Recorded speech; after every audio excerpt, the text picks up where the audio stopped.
Oui. C'est pourquoi?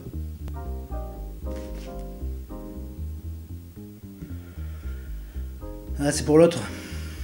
Raph! Il y a des gens qui veulent te voir là. Oh, qu'est-ce qui se passe? Oula! Ah oui, mais c'est-à-dire que moi j'avais rien prévu là. Mais t'as qu'à leur parler de ton activité nocturne. Bah quoi? Mais si, ton activité secrète. Ah, je sais pas du tout de quoi tu parles. Mais si, ton truc de justicier là. Ah, cette activité là. Ah ben oui, bien sûr. Et quoi d'autre? Ok, venez, je vais vous montrer. Voilà. Vous êtes encore là? Il faut pas rester là. Allez, hop, hop, hop. La nuit, tous les rats sont dehors, toute la déchéance du monde. Les rues sont remplies de crapules prêtes à égorger le premier innocent venu. À bord de ma raf mobile, je guette. Je veille sur cette cité maudite depuis trop longtemps. Je connais chaque recoin, chaque ruelle. Et aujourd'hui, je vais vous raconter l'histoire de ceux qui m'ont inspiré. On les appelle les Defenders. Alors, les Defenders, c'est la réunion des plus grands super-héros de la Terre. De New York? Ouais, de New York. Mais bon, c'est déjà pas mal. Vous imaginez si c'était les plus grands super-héros de, je sais pas, Tourcoing?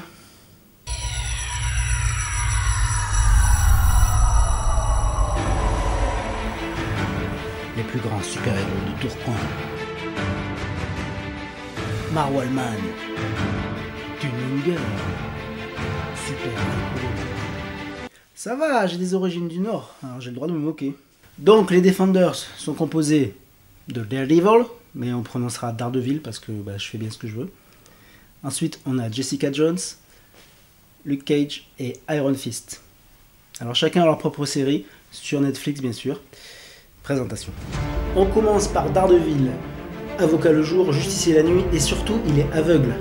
Mais il a développé une sorte de radar pour compenser sa cécité. Ouais, un peu comme une chauve-souris. Ouais, comme Batman, ouais. En fait, Daredevil, il aurait dû s'appeler Batman et Batman Daredevil. Elle est détective privée, elle a une super force et surtout, elle est très alcoolique.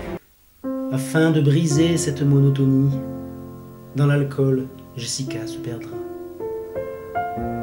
Pour oublier la longueur de cette série, tous les jours, une race, elle se mettra. Alors lui, c'est le balèze du groupe, c'est la caution street cred. Il est balèze, il vient de Harlem, il a une peau indestructible. Et je trouve que sa série est un tantinet cliché par moments.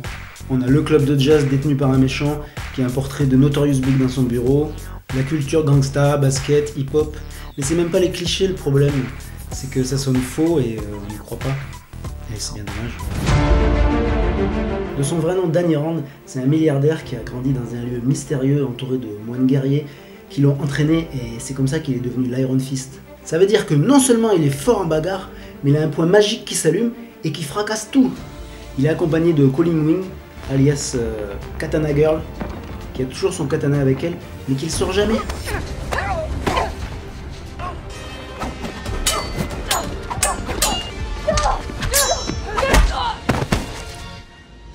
Même quand ils se font tirer dessus, elle ne le sort pas. Et c'est assez représentatif de ces séries basées sur le combat de rue et la lutte contre les criminels, mais où on a ôté toute violence. Je trouve que ça fait perdre de la crédibilité aux propos, mais bon, j'y reviendrai. Alors déjà, est-ce qu'il est nécessaire de voir les 4 séries avant pour comprendre l'histoire? Professeur, un avis? Eh bien, je dirais oui et non. Ouais, ok. Mais en fait, on peut. Et il y a une rapide présentation des personnages au début, qui est assez bien faite. Cela dit, je vous conseille quand même de regarder Daredevil et Iron Fist, parce qu'il y a des personnages importants dedans, qu'on va retrouver dans The Defenders. Et en plus, ce sont les 2 meilleures séries. Ceux qui connaissent les 4 séries savent que le principal problème, c'est le rythme. On s'ennuie beaucoup, d'autant que les saisons font 13 épisodes chacune. Honnêtement, l'histoire pouvait tenir facilement sur 8 ou 9 épisodes en supprimant le blabla. Et c'est valable pour les 4 séries. C'est ce qu'ils ont fait d'ailleurs sur The Defenders. Et honnêtement, c'est pas plus mal. Quand je parle de rythme, ça veut pas dire qu'il faut que ça aille à 100 à l'heure. Il y a des séries captivantes qui ont un rythme très lent, comme Breaking Bad, House of Cards, The Wire. ou encore d'Eric. Mais c'est une lenteur maîtrisée qui sert l'histoire, qui pose un décor ou une situation et qui installe une ambiance. Ce qui n'est pas le cas des séries Marvel, qui cumulent une réalisation très plate avec des dialogues fades, tout ça pour des histoires secondaires sans intérêt et des rebondissements qui peinent à nous tenir en haleine. C'est ça le problème de rythme.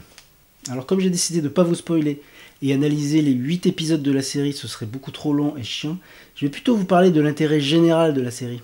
Donc déjà, il faut savoir que je classe les séries sur une échelle qui va de très lisse à très subversif. Donc les séries les plus lisses possibles, en dehors des séries jeunesse bien sûr, c'est ce que j'appelle les séries TF1, majoritairement des séries policières avec des acteurs à belle gueule, un peu d'humour gentillet, aucune dimension sociale, aucune violence ou alors édulcorée, et surtout pas de sexe. Vous voyez sûrement de quel genre de série je veux parler. Sinon vous mettez TF1, il y en a sûrement une qui passe en ce moment. Alors attention, c'est pas un jugement de valeur, hein. Il y a des séries TF1 qui peuvent être très divertissantes. J'ai moi-même été diverti par des épisodes de Dr House ou The Mentalist. C'est juste pour savoir de quoi on parle. Ensuite on a les séries M6. Très proche des séries TF1, sauf que le public cible est plus jeune. Donc on va aller plus vers les séries fantastiques avec des ados ou des jeunes adultes. Des scénarios un peu plus originaux mais toujours dans la licitude. Toujours des acteurs de belle facture dans un environnement qui fait très artificiel, très décor d'Hollywood. En bas de l'échelle, on a les séries très subversives.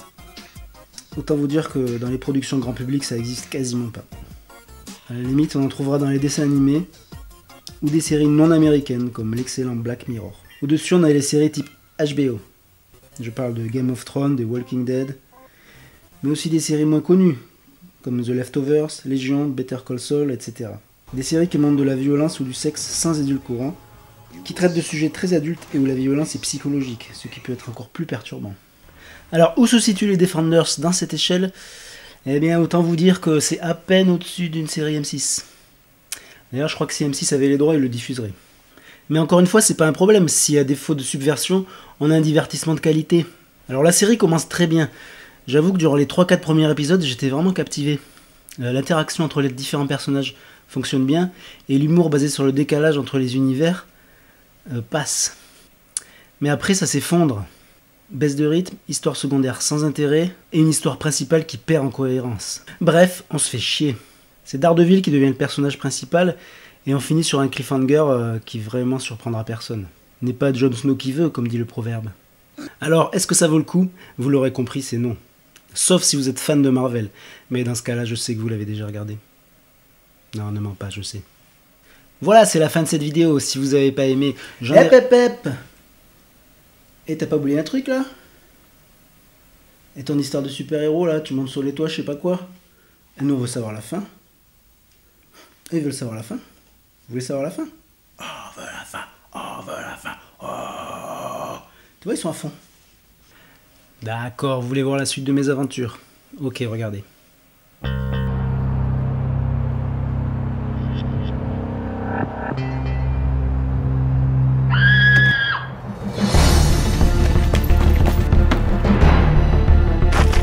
Laissez-moi tranquille ! Lève là ! Attendez.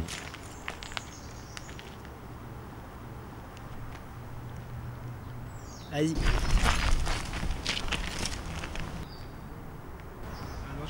Mais vous faites rien là ? Ah non, moi je fais juste des vidéos pour YouTube. Mais vous êtes pas un genre de super-héros qui fait régner la justice ou je sais pas quoi ? Ah non, moi j'en ai rien à foutre. Allez, bonne journée.